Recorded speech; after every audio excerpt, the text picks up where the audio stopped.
मैं आम खाता हूँ। मैं आम नहीं खाता हूँ। क्या मैं आम खाता हूँ? अगर आपको भी ऐसे सेंटेंस बनाते वक्त प्रॉब्लम आती है तो आज का ये वीडियो सिर्फ आपके लिए है। तो वीडियो पूरा देखिए। वीडियो थोड़ा बड़ा हो सकता है, लेकिन अगर आपने इस वीडियो को पूरा देख लिया तो आप क्वेश्चंस कैसे बनाते हैं, नेगेटिव सेंटेंस कैसे बनाते हैं, ये आप सीख जाएंगे। तो शुरू करते हैं आज की इस टॉपिक को। हम सेंटेंस के जो अलग अलग टाइप्स है वो हम पूरे नहीं देखेंगे, सिर्फ हमें जो यूज़फुल है स्पोकन के लिए वो देखेंगे। तो पहला हम देखेंगे अफर्मेटिव यानी कि स्वीकारात्मक वाक्य, जैसे यू राइट अ लेटर। दूसरा जो वाक्य हमारा होगा वो है निगेटिव यानी कि नकारात्मक वाक्य। कैसे बना सकते हैं वो भी आज हम सीखने वाले हैं। You do not write a letter. और तीसरा जो वाक्य हम देखेंगे वो है इंट्रोगेटिव सेंटेंस यानी प्रश्नवाचक वाक्य। अभी यहाँ पे आप देख रहे हैं दो sentences, do you write a letter, ये जो क्वेश्चन है ये येस नो टाइप क्वेश्चन हो जाता है, और जो दूसरा है व्हाट डू यू राइट, ये WH टाइप क्वेश्चन होता है। तो चलो शुरू करते हैं आज के टॉपिक को कि कैसे हम टू डू की सहायता से हम प्रेजेंट और पास्ट टेंस में क्वेश्चंस और नेगेटिव्स बना सकते हैं। जैसे कि आप स्क्रीन पे देख पा रहे हैं, उससे पहले हम क्विक रिवीजन कर लेते हैं जो हमने पिछले वीडियो में देखा था। अगर हमारे पास सब्जेक्ट आई, वी, यू अगर दे इनमें से कोई भी होता है तो हमें डू यूज़ करना है, और अगर हमारे पास ही, शी या इट होता है तो हमें डज यूज़ करना है। ये बात हमें ध्यान में रखनी है। प्रेजेंट सिंपल में हम यानी कि जो वर्तमान काल होता है उसमें हम कैसे नेगेटिव और इंट्रोगेटिव सेंटेंस बना सकते हैं वो देखते हैं। आप सेंटेंस देख पा रहे हैं, आई ईट एन एप्पल यानी मैं सेब खाता हूँ। ये अगर आप इस सेंटेंस को आप ठीक से देखेंगे तो आपको दिखाई देगा कि ये अफर्मेटिव सेंटेंस है। तो इसका हम नेगेटिव कैसे बनाएंगे? हम लिखेंगे आई do not eat an apple यानी मैं सेब नहीं खाता हूँ। हमने देखा था कि इनमें से अगर हमें कोई सब्जेक्ट दिखाई देता है तो हमें यूज़ करना है डू के बाद हमें यूज़ करना है नॉट यानी कि do not. I do not eat an apple. You can change some subjects too. For example, I do not eat an apple. We do not eat an apple. You do not eat an apple. और they do not eat an apple. उसके बाद हमें इसी sentence का I eat an apple इस affirmative sentence का अगर हमें इंट्रोगेटिव यानी क्वेश्चन तैयार करना है तो हम कैसे कर सकते हैं? Do I eat an apple यानी क्या मैं सेब खाता हूँ? तो आप सेंटेंस देखेंगे तो हमने बिगिनिंग में सेंटेंस की जो स्टार्ट है उसमें हमने शुरू किया है डू, उसके बाद हमने लिया है सब्जेक्ट यानी डू आई, उसके बाद वर्ब, फिर ऑब्जेक्ट लेके क्वेश्चन मार्क दिया है।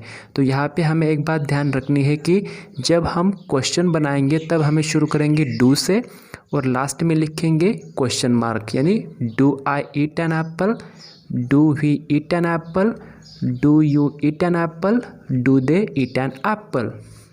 हम यहाँ थोड़ा डिटेल में जाते हैं।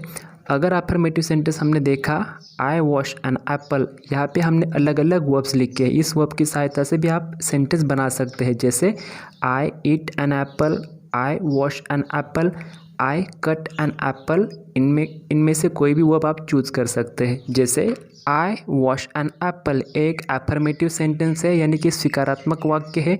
इसका हम नेगेटिव कैसे बना सकते हैं? Negative sentence I do not wash an apple यानी डो नॉट की सहायता से हम नेगेटिव सेंटेंस बना सकते हैं।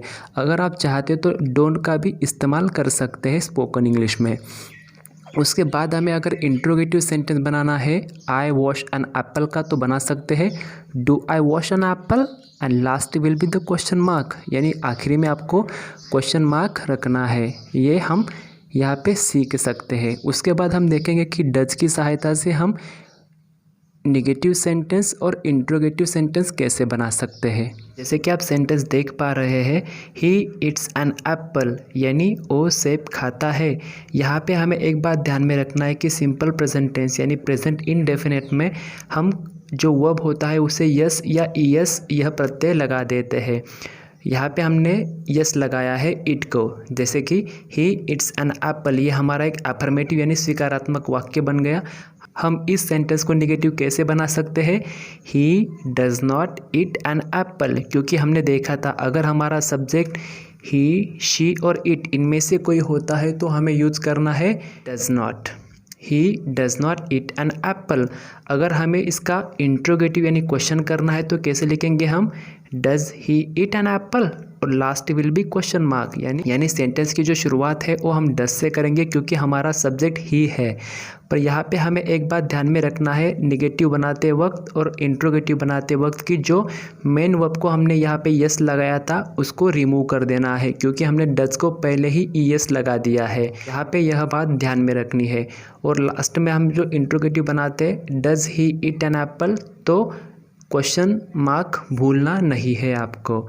इस प्रकार हम प्रेजेंट इंडेफिनिट में डू डज की सहायता से हम नेगेटिव और इंट्रोगेटिव यानी नकारात्मक प्रश्नवाचक वाक्य बना सकते हैं। उसके बाद हम देखेंगे कि सिंपल पास्ट टेंस में डिड की सहायता से हम नेगेटिव सेंटेंस कैसे बना सकते हैं। जैसे कि आप सेंटेंस देख पा रहे हैं, आई एट एन एप्पल, उसका इस सेंटेंस का हमें नेगेटिव बनाना तो हम बना सकते हैं आई did not eat an Apple.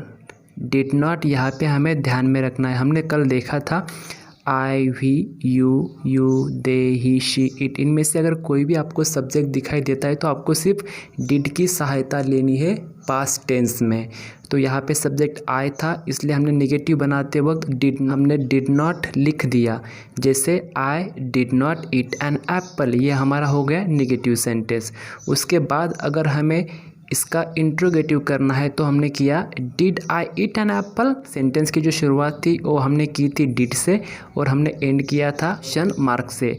यहाँ पे हम आप अलग अलग वर्ब यूज़ कर सकते हैं, जैसे wash, cut. For example, I washed an apple, I did not wash an apple. लेकिन आपको यहाँ पे एक बात ध्यान में रखनी है, सिंपल पास्ट टेंस में हमने लिखा था एट, जो second form of the verb है उसका हमने कर दिया ईट, क्योंकि हमने जो डिड है वो पास्ट दिखाता है, इसलिए हमें V1 यानी वर्ब का जो पहला फॉर्म है वो यूज़ करना है। आई डिड नॉट के बाद यहाँ पे आपको लिखना है ईट, ना कि एट। उसके बाद अगर देखेंगे did I eat an Apple, यहाँ पे भी हमने ईट लिया है, एट नहीं, यानी कि base form of the verb हमने यूज़ किया है। ये बात आपको ध्यान में रखनी है। इसकी सहायता से आप अलग अलग सेंटेंस बना सकते हैं। आई होप आपको वीडियो पसंद आया होगा, तो लाइक कर देना, हमारे चैनल को सब्सक्राइब कर लेना और शेयर कर लेना। अगर आपने इससे पहले हमने जो डू डज का वीडियो तैयार किया है वो नहीं देखा तो आप आई बटन पर क्लिक करके वो वीडियो प्राप्त कर सकते हैं। Thank you so much.